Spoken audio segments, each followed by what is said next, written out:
मैं धन्यवाद देता हूं हमारे नेता माननीय राहुल गांधी जी को, जो देश हित में लगातार ये बात उठाते रहे कि जातिगत जनगणना आवश्यक है, ताकि पूरे देश में हमारे ओबीसी, आदिवासी, एससी वर्गों का जातिगत समीकरण सच्चाई बाहर आना चाहिए। और कहीं न कहीं सरकार, केंद्र सरकार और जो कल जातिगत जनगणना कराने का निर्णय लिया, ये कांग्रेस पार्टी की जीत है और हमारे नेता माननीय राहुल गांधी जी की जीत है। कांग्रेस पार्टी समर्थन करती है, लेकिन कांग्रेस पार्टी ने ये भी कहा है कि जो आरक्षण की सीमा 50% है, उसको भी तोड़ना चाहिए। जिसकी जितना हक है, आबादी है, उसकी उतना हक होना चाहिए। ये लगातार हमारे नेता माननीय राहुल गांधी जी कहते रहे और कहीं ना कहीं निश्चित रूप से दबाव में डर कर ये सरकार ने निर्णय लिया है। साथ ही कारपोरेट सेक्टर में भी जो आज की स्थिति में जो वहाँ ओबीसी, एसटी, एससी को जो आरक्षण नहीं है, और कहीं ना कहीं उसका भी फायदा मिलेगा। और निश्चित रूप से मैं बहुत बहुत धन्यवाद हमारे नेता माननीय राहुल गांधी जी को, कांग्रेस पार्टी को, जिनके दबाव में मोदी सरकार झुकने पे मजबूर हुई और जातिगत जनगणना कराने को तैयार हुई। ये बिल्कुल मैं दिल से सलाम करता हूँ माननीय हमारे नेता राहुल गांधी जी को और कांग्रेस पार्टी की। ये बड़ी जीत है। नमस्कार। आज पूरे देश में जिस तरह से लोगों में जश्न का माहौल है, उसके लिए मैं स्पष्ट रूप से कहना चाहता हूं कि जातीय जनगणना हमारा मुद्दा है और राहुल गांधी ने जिस तरह से पूरे देश में संघर्ष किया और जातीय जनगणना को सरकार मजबूर होकर के मानी, उसके लिए मैं राहुल जी को धन्यवाद देता हूं। इस जातीय जनगणना से पहले तो सरकार ने अपना मुंह मोड़ लिया था, लेकिन जब राहुल जी का संघर्ष हुआ तो उस संघर्ष के कारण एक बहुत बड़ी तादाद में मैसेज गई, एसटी, एससी, ओबीसी में एक उत्साह बढ़ी और सरकार अंत में मजबूर होकर के ये जनगणना कराने के लिए किया। मैं स्पष्ट कहना चाहता हूं कि इसकी जो जातीय जनगणना जल्दी से जल्दी शुरू होनी चाहिए। इसकी एक तिथि और समय निर्धारित होनी चाहिए। इसकी बजटरी प्रावधान होनी चाहिए, क्योंकि जिस तरह से जो है महिला आरक्षण बिल लाया गया और अभी उस पर कोई काम नहीं हो रही है, तो इसलिए इसको टाइमलाइन में लाना जरूरी है। और इसके तहत एसटी, एससी, ओबीसी के जो हिस्सेदारी, जिसके जितने हिस्सेदारी उसकी उतनी भागीदारी जो मिलने वाली है, उससे हम समझते हैं कि लोगों को सही जस्टिफिकेशन मिलेगा। आर्टिकल 15 जो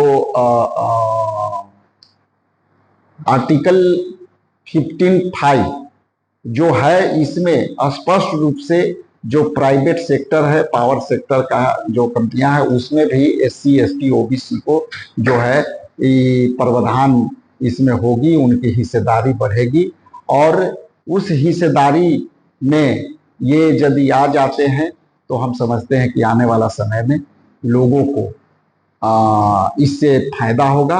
और हमारा जो लक्ष्य था, जिस तरह से राहुल गांधी जी ने लोकसभा में उन्होंने कृत संकल्पता के साथ कही थी कि हम इस जातीय जनगणना को करा के रहेंगे, आज सरकार मजबूर हो चुकी है और इस जातीय जनगणना को कराने के लिए जो है कटिबद्ध हो गई सरकार। ये जो है आने वाला समय में हम ये नजर रखेंगे कि ये जातीय जनगणना कब से शुरू होती है और कब से इस पर लोगों के फायदे होंगे। नमस्कार। जातीय जनगणना ये कांग्रेस ने मुद्दा उठाया है और ये कांग्रेस की जीत है। आदरणीय हमारे नेता जननायक राहुल गांधी जी की जीत है। उपेक्षित, मागास और वंचित वर्ग की और पिछड़े वर्गों की आवाज जो है उठाने का काम आदरणीय हमारे जननेता राहुल गांधी जी ने किया है, ये उसकी जीत है। और पहले तो मोदी जी कहते थे कि सिर्फ 4 जो है वो जातियां है, लेकिन आज उन्हें एक्सेप्ट करना पड़ा कि जाति जनगणना करना बहुत आवश्यक है। जाति जनगणना के माध्यम से जिसकी जितना परसेंटेज है उसको उतनी जो है वो रिप्रेजेंटेशन मिलने वाला है। मैं अपेक्षा यही करती हूँ कि ये जाति जनगणना जो है एक टाइम लिमिट में जो है होनी चाहिए। ये हमारी सबसे बड़ी अपेक्षा है और ये अपेक्षा के अनुसार केंद्र सरकार काम करना चाहिए, ये मुझे यहाँ पे कहना है। दूसरा, तेलंगाना का जो मॉडल है वो मॉडल बहुत सक्सेसफुल है। हमने देखा है कि जिस तरह तेलंगाना सरकार ने ये जाति जनगणना का कार्यक्रम किया है उसी तरह से उसका इस्तेमाल करके आप जाति जनगणना कर सकते हैं। हमारा कहना यही है कि जो 50% की जो सीलिंग है उसको निकाला जाए और जाति जनगणना के अनुसार जो है आने वाले दिनों में चाहे वो आरक्षण हो, चाहे वो सुविधाएं हो, चाहे वो स्कीम्स हो, बनाने का काम हो, कानून बनाने का भी काम हो, ये हमारी यहाँ पे मनीषा है। दूसरा, कांग्रेस पार्टी ने अपने मैनिफेस्टो में लिखा था कि 15/5 के तहत जो बीरा सरकारी जो इंस्टीट्यूट है, शैक्षणिक इंस्टीट्यूट है, बाकी इंस्टीट्यूट है, उसमें जो है 15/5 के तहत जो है वो आरक्षण लागू किया जाए। ऑलरेडी प्राइवेट इंस्टीट्यूट में भी आरक्षण का कानून है, उसको लागू किया जाए। ये कांग्रेस के मैनिफेस्टो में मुद्दा रखा गया है, तो उसको भी सरकार जो है वो लागू किया जाए। मैं आखिर में यही कहना चाहूंगी, ये जननायक राहुल गांधी जी की सोच है और उनकी सोच जो है वो बहुत दूरदृष्टि की है और जिस दृष्टि के साथ उन्होंने इस सोच को रखा था, जिसमें पिछड़ों की, उपेक्षितों की और जैसा मैंने कहा वंचित वर्गों की आवाज को उठाने का उन्होंने काम किया है। आने वाले दिनों में मोदी सरकार ये जो है जाति जनगणना शुरू करेगी और उनको जो है एक अच्छा मौका मिलेगा, ऐसी मैं अपेक्षा करती हूँ। केंद्र सरकारचा जातीनिहाय जनगणना करण्याचा निर्णय हा राहुल गांधींचा विजय आहे। विशिष्ट समाजाची होत असणारी उपेक्षा दूर करण्याच्या अनुषंगानं आणि प्रत्येक समूहाला, जातीला त्यांचा सामाजिक न्याय मिळाला पाहिजे या अनुषंगानं जातीनिहाय जनगणना म्हणजे हा एक्सरे आहे, ही भूमिका राहुल गांधींची होती आणि त्या अनुषंगानं आज हा निर्णय झाला। उलटपक्षी भाजप हे जातीनिहाय जनगणनेच्या विरोधात होती, मात्र उशिरा का होईना मात्र हा निर्णय त्यांनी घेतला। आम्ही त्याचं स्वागत करतो। मात्र यासोबतच 50% कमाल आरक्षणाची मर्यादा ही वाढवावी, ही देखील आमची मागणी आहे। त्याची अर्थसंकल्पीय तरतूद त्यांनी केलेली नाही, ती तरतूद लवकरात लवकर त्यांनी करून घ्यावी आणि इतर आपल्या घोषणांचे जे जुमले झाले तसे याबाबतीत होणार नाही अशी अपेक्षा बाळगतो। कारण दरवर्षी 2 कोटी बेरोजगारांना नोकऱ्या दिल्या जातील, आपण सांगितलं होतं, त्याचं वाटोळं झालेलं आहे। शेतकऱ्यांना 1.5 भाव देऊ असं आपण सांगितलं होतं, मात्र त्याची अंमलबजावणी झाली नाही। काळं धन वापस येईल ते आलेलं नाही। प्रत्येकाच्या खात्यात 15 लाख रुपये टाकू ते टाकलं गेलेलं नाही। पेट्रोल 40 रुपये आणि डिझेल 35 रुपये मिळेल असंही सांगितलं गेलं, तेही झालं नाही। त्यामुळे त्यांनी एकंदरीत केलेल्या ज्या घोषणा होत्या याची अंमलबजावणी आतापर्यंत झाली नाही। या बाबतीत मात्र तसे होऊ नये ही आम्ही आशा बाळगतो आणि यासोबतच आता राष्ट्रीय स्वयंसेवक संघ स्वतःचे सरसंघचालक हे ओबीसी, आदिवासी आणि दलित कधी करतात याकडे आमचं लक्ष लागलेलं आहे। काल अतिशय महत्त्वपूर्ण निर्णय झाला। जातीनिहाय जनगणना करण्याचा निर्णय भारत सरकारने घेतला आणि मला असं वाटतं आणि ही वास्तविकता आहे की हे राहुल गांधीच्या मागणीला मोठं यश आहे। सातत्यानं राहुल गांधी म्हणत गेले की जिसकी जितनी भागीदारी उसकी उतनी हिस्सेदारी आणि त्याच अनुषंगानं त्यांनी सभागृहामध्ये, संसदमध्ये सुद्धा हे म्हटलं होतं की ह्या संसदमध्ये आम्ही हा अधिकार घेतल्याशिवाय राहणार नाही आणि सरकारला त्याची अनाउन्समेंट करावी लागली। पण पुन्हा एकदा राहुल गांधीजी म्हटले की ते कधीपासून सुरू होणार आहे, कधी त्याचं इम्प्लिमेंटेशन होणार आहे, त्याच्याकडे लक्ष देण्याची गरज आहे। सरकारच्या या निर्णयाचं आम्ही स्वागत करतो आणि सन्मान्य राहुल गांधीच्या संघर्षाला यश मिळालं म्हणून त्यांना खूप खूप अभिनंदन करतो। मंत्री सन्माननीय वैष्णवजींनी देशामध्ये जातनिहाय जनगणना करण्याचा निर्णय घेतला, त्यांचं आम्ही मनापासून स्वागत करतो। खरं तर ही मागणी आणि संघर्ष सातत्यानं राहुलजींनी हाती घेतला होता की याचं एकदा या संपूर्ण याचं स्क्रीनिंग झालं पाहिजे आणि ज्यांची जेवढी संख्या भारी किंवा त्यांची तेवढी हिस्सेदारी या भूमिकेतून ही भूमिका सातत्यानं आम्ही मांडलेली आहे। आज मात्र ती घोषणा झाल्यामुळे निश्चितच आम्हाला आनंद आहे आणि आम्ही स्वागतही करतो। पण ही घोषणा एवढा विरोध सत्ताधाऱ्यांनी केल्यानंतर अचानक हा निर्णय घेण्याचं कारण काय, तर कधी शंका येते, त्यामुळेच आमच्या शंकेचं निरसनही होईल अशी आमची अपेक्षा आहे. हे शंका कुठली, तर उद्या बिहारच्या निवडणुका आहेत आणि निवडणुकापुरती घोषणा नसावी, तर ही घोषणा झाल्यानंतर यांचे फायदे, जे आरक्षणापासून जे अधिकार आमचे हिरावले गेले किंवा अधिकारापासून आम्ही वंचित राहिलो आहे, ओबीसी समाजाला त्यांच्या संख्येनुसार जे मिळत नाही ते मिळवण्यासाठी सुद्धा जातनिहाय जनगणनेच्या माध्यमातून लाभ व्हावा, ते मिळावं आणि त्यासाठी ही जनगणना झाल्यानंतर ते इम्प्लिमेंट व्हावं. नाहीतर केवळ बिहारच्या निवडणुका नजरेपुढे ठेवून ही घोषणा हवेत बोलली जावी नाही किंवा हवेत विरावी नाही, अशी आमची सगळ्यांची मागणी आहे. मी वैष्णवजींनी किंवा केंद्र सरकारने घेतलेल्या निर्णयाचं आम्ही मनापासून स्वागत करतो. In the year 2011, the then Congress government at the center has taken up socio-economic caste census. There are two things important about the 2011 caste census. Number one, apart from enumerating scheduled castes, scheduled tribes, the 2011 socio-economic caste census enumerated OBCs also. Secondly, in addition to the questions that are normally asked in the decennial census, the socio-economic caste census have asked many questions to capture the socio-economic conditions of scheduled castes, scheduled tribes, OBCs and other communities.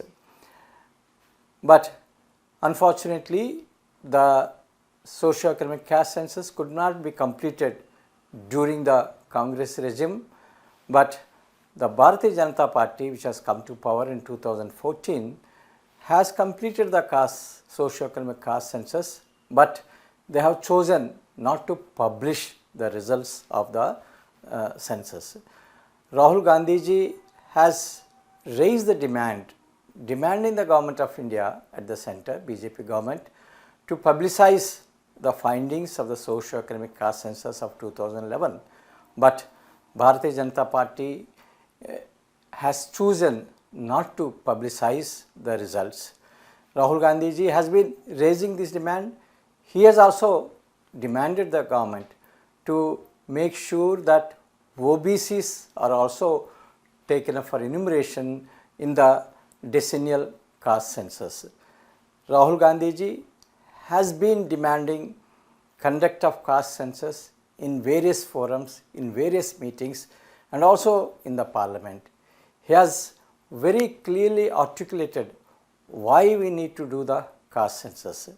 He has repeatedly was saying that there are huge inequalities in the society. The control over the nation's wealth, opportunities, nation's income is limited to a few communities.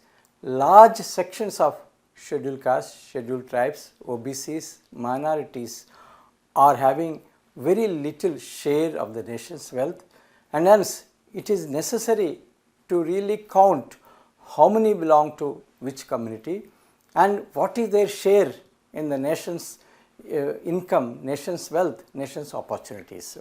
And that is why Rahul Gandhi ji has been demanding for this caste census.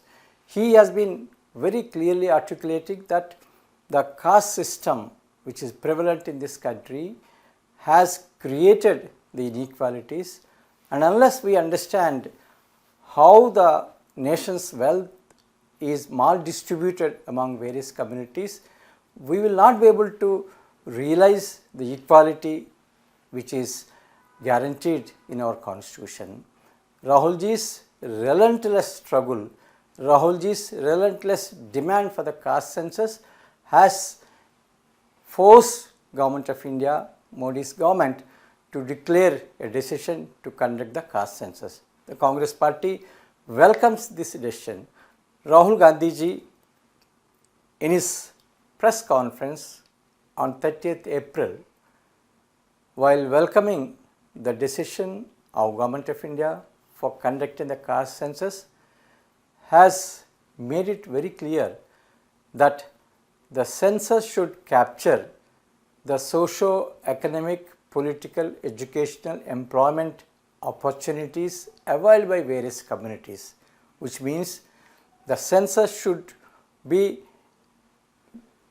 expansive beyond the current scope of decennial census. That is point number one. Point two, he has also made it very clear that apart from undertaking the caste census, Government of India should bring out a central legislation to provide for reservation for scheduled caste, scheduled tribes, OBCs in higher education institutions as envisioned in Article 15.5. Article 15.5 has clearly stated that there shall be reservations for scheduled caste, scheduled tribes, OBCs in higher education institutions run by government and also private institutions. So far, reservations for SC, ST, OBCs have become possible in the government institutions but not in the private institutions, because during the last 11 years, Bharatiya Janata Party government has not taken any initiative to bring these central legislations. On the other hand, the number of private education institutions are going up and government support to government run education institutions is coming down. Consequently, access of education for SC, ST, OBCs, particularly access of quality education in the higher education institutions is coming down. That is why Rahul Gandhi ji has taken up this demand for enactment of a central legislation to provide reservations for scheduled caste, scheduled tribes and OBCs in the private education institutions. Thank you.